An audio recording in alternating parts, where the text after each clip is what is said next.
Thank you, Chris.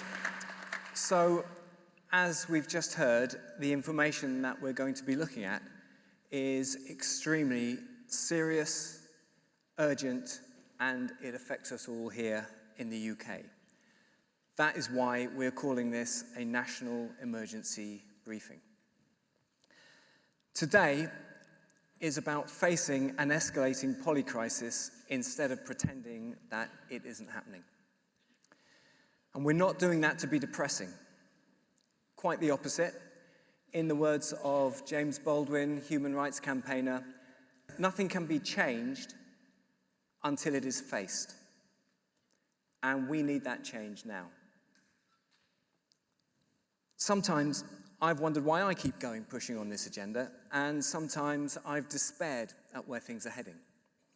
And there's some difficult news in here, and we're going to face it together, and we're in it for the long haul. The situation is not yet hopeless, but we do have our backs right up against the wall. As we've just heard, it's not surprising that the climate is coming to bite us after 30 COPs have failed to even reduce the rate at which we're putting fossil fuel emissions into the atmosphere. It's still going up year on year. It hasn't even begun to come down. And now, after COP30, attended by 1,600 fossil fuel lobbyists, the words fossil fuel have been taken out of the final text.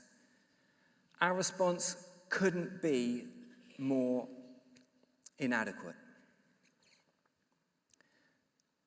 There's everything to play for, but we have to wake up. So this event is about resetting the national conversation, especially in the face of growing misinformation.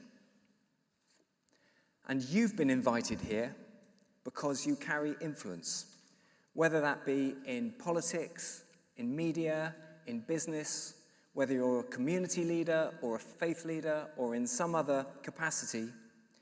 Between us all, together, along with the follow-up events after this briefing, we have what it takes to create the societal tipping point that we so badly need to unlock full-scale action for the first time.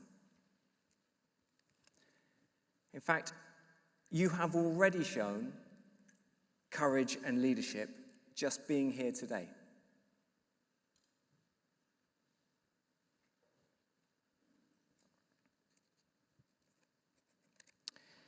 Thanks especially to the many, many MPs who've come here today and chosen to prioritize this.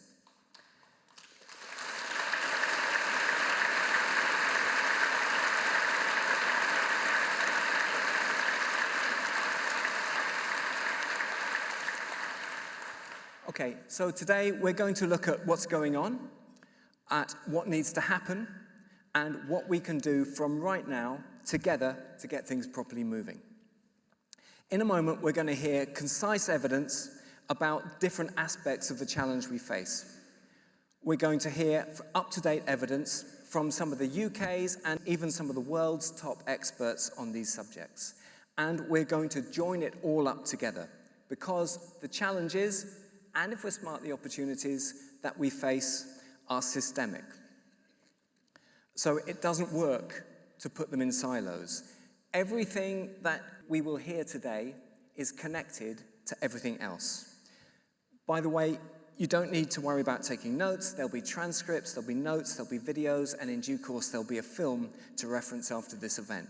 So just concentrate on taking it all in. After the presentations, there'll be a short time for questions, and if you want to submit one, you can do so using the QR code on your seat. And after that, for those who can stay, there'll be a great opportunity to network. The flow, just broadly, is we're going to start with where we are now. We're going to hear on the nature crisis, the climate crisis, extreme weather, and then tipping points.